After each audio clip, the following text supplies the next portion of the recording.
ہمیں نہیں معلوم کہ اگلے سال ہماری زندگی میں یہ دن آتے بھی ہیں یا نہیں، ہم اس سے پہلے ہی نہ دنیا سے چلے جائیں.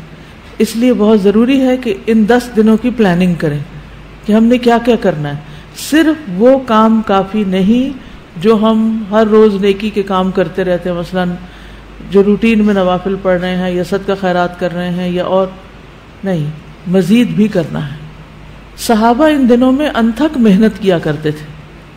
سعید بن جبیر ذو الحجہ کے 10 دن داخل ہونے کے بعد عبادت میں بہت زیادہ کوشش کرتے تھے، حتیٰ کہ وہ اتنی محنت کرتے کہ لگتا کہ وہ اس کی قدرت نہیں رکھتے، یعنی اپنے آپ کو اتنا تھکا دیتے کہ لگتا کہ بس اب اس سے زیادہ کچھ کر نہیں سکتے، آخری درجے تک. اب نیک اعمال میں سے افضل عمل جو ان دنوں کے لیے پسندیدہ ہے وہ اللہ کا ذکر ہے. نبی صلی اللہ علیہ وسلم نے فرمایا کوئی دن اللہ کے ہاں ان 10 دنوں سے زیادہ عظمت والا نہیں ہے، اور نہ ہی کسی دن کا عمل اللہ تعالیٰ کو ان 10 دنوں کے عمل سے محبوب ہے. یعنی نہ دن ان دنوں سے افضل ہے اور کوئی اور عمل اس سے افضل نہیں. بس تم ان 10 دنوں میں کثرت سے لا الہ الا اللہ، اللہ اکبر اور الحمدللہ پڑھو، یعنی تہلیل، تکبیر اور تحمید. اب اس کے لیے یہ جو کلمہ نا سبحان اللہ والحمدللہ ولا الہ الا اللہ واللہ اکبر، یہ ان تینوں کلمات کا مجموعہ ہے، اور اس میں سبحان اللہ کا اضافہ بھی ہے. اسی طرح اللہ اکبر لا الہ الا اللہ واللہ اکبر وللہ الحمد. ٹھیک ہے، اس میں بھی تینوں چیزیں آ جاتی، الحمد بھی آ جاتی ہے، اللہ کی حمد بھی آ جاتی ہے، اور لا الہ الا اللہ اور اللہ اکبر بھی آ جاتا ہے. صحابہ کرام جو تھے ان میں سے ابن عمر اور ابو ہریرہ رضی اللہ عنہما ان 10 دنوں میں بازار کی طرف نکل جاتے اور دونوں تکبیرات پڑھتے، یعنی مل کے بھی پڑھتے. لوگ ان کی تکبیر سن کر تکبیر کہتے، یعنی یہ پڑھتے تو جو سنتا تو وہ بھی کہنا شروع کر دیتا. تو لوگ ان کی تکبیر سنتے کا کیا مطلب ہے کہ یہ تکبیرات اونچی آواز سے پڑھ رہے ہوتے تھے. آپ دیکھیں گھروں میں اکثر لوگ گنگناتے رہتے ہیں یا کچھ، تو گھروں میں بھی تکبیرات اونچی آواز سے پڑھیے، چلتے پھرتے اونچی آواز سے پڑھیے تاکہ دوسروں کو یاد آ جائے. اونچی آواز سے پڑھنے کا مقصد اصل میں کیا ہے؟ یاد دہانی، کہ دوسرے لوگ بھی پڑھنا شروع کر دیں. پھر اسی طرح محمد بن علی جو تھے، ان صحیح بخاری میں آتا ہے کہ وہ نفل نمازوں کے بعد بھی تکبیر کہتے تھے. یعنی نفل نماز پڑھ کے، جیسے تہجد کے پڑھے یا چاشت چراغ کے پڑھے یا پھر اس کے علاوہ، تو وہ نفل پڑھ کے بھی تکبیر پڑھتے تھے. اسی طرح عورتیں بھی تکبیرات پڑھتی تھی.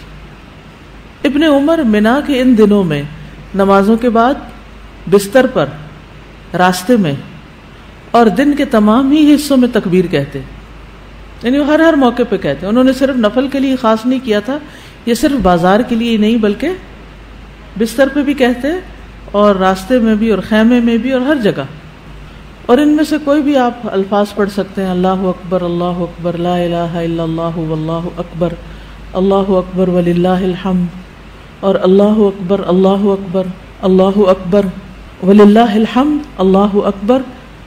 اسی طرح اللہ اکبر کبیرہ، اللہ اکبر و اجل، اللہ اکبر وللہ الحمد. پھر اللہ اکبر کبیرہ، تو اللہ اکبر کبیرہ والحمد للہ کثیرہ وسبحان اللہ بکرۃ و اصیلا بھی آپ پڑھ سکتے ہیں. ٹھیک ہے، آخر میں اللہم اغفر لی بھی کہہ سکتے ہیں. دوسرا اہم کام جو ان دنوں میں کرنے کا ہے وہ 9 ذی الحجہ کا روزہ ہے. اس روزے کی خاص فضیلت ہے جس سے انسان کے گناہ معاف ہوتے ہیں، اور یہ دن 1 سال گزرے ہوئے اور 1 سال آنے والے گناہوں کا کفارہ بنتا ہے. لیکن اس کے علاوہ بھی آپ باقی دنوں میں روزے رکھ سکتے ہیں. خاص طور پر جن کے رمضان کے روزے رہتے ہوں وہ ان دنوں میں قضا کر لیں. جو شوال میں نہیں کر سکے، ذوالقعدہ میں نہیں کر سکے، اب ذوالحجہ میں کر رہے ہیں. اجر کا اجر ہے اور اپنے فرض کی ادائیگی بھی ہو جائے گی. شوال کے روزے تو الگ الگ رکھنے پڑتے ہیں، لیکن یہ آپ ملا کے بھی رکھ سکتے ہیں، کیونکہ ان پہلے 8 دنوں کے روزے کو مخصوص نہیں ہے. یہ ہم نفلی روزے ثواب کی خاطر رکھتے ہیں، لیکن اگر قضا رکھ لیں تو بہت اچھا ہے. اور ان دنوں کا سب سے افضل عمل قربانی ہے. اقوال میں تسبیحات ہیں، افعال میں قربانی. تو مجھے امید ہے کہ آپ سب نے قربانیوں کا بندوبست کر لیا ہوگا. اگر ہر شخص الگ الگ نہیں کر سکتا، تو مل کے بھی اکٹھے ہو کے بھی قربانی کر سکتے ہیں، کیونکہ جان کا صدقہ تو کبھی بھی کیا جا سکتا ہے. تو عام دنوں میں کرنے کے بجائے ان دنوں میں انسان کر لے، ان دنوں میں پیسے جمع کرا لے. خاص طور پر غریبوں تک جو پہنچایا جاتا ہے گوشت، اس میں انسان اپنا حصہ ڈال لے.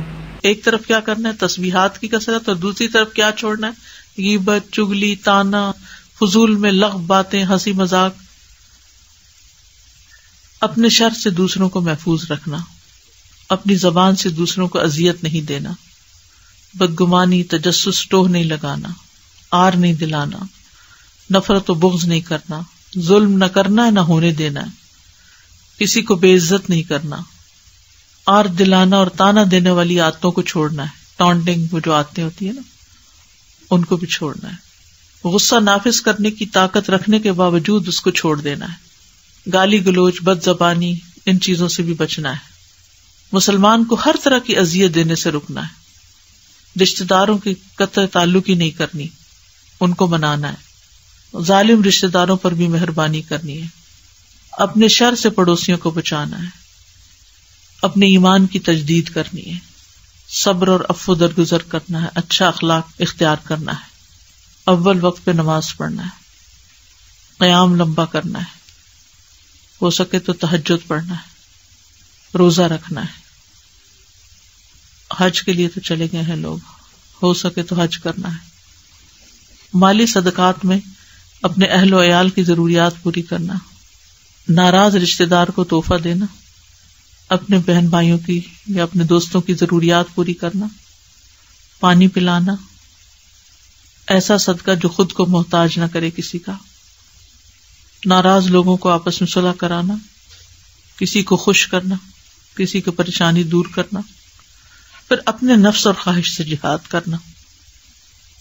لوگوں کو اپنی برائی سے محفوظ رکھنا.